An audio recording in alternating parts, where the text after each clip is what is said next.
प्रत्यक्ष परमात्मा नाथ महाराजांच्याकडे कावडीनं पाणी भरण्यासाठी आला, राबला. द्वारकेची मूर्ती एकनाथा घरी पाणी वाटे हरी कावडीने, श्रीखंड्या चंदन उगाळून करी वस्त्र गंगा तिरी धूत असे सेवेसी तत्पर उभा ठाई ठाई देव पूजे समय तिष्ठत असे, निळा म्हणे देव रावे ज्याचे घरी दत्त चोपदारी करीत असे. आपण पैठणला येणारी मंडळी आहात.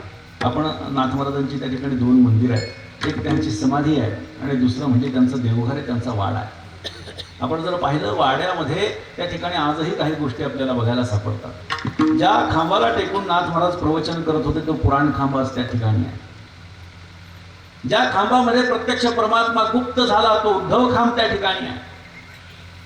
ज्या रांजणामध्ये नाथ महाराजांच्याकडे भगवंतानं 12 वर्ष पाणी भरण्याची सेवा केली तो रांजण त्या ठिकाणी आहे. पण तो रांजण जमिनीमध्ये 21 फूट खोल आहे.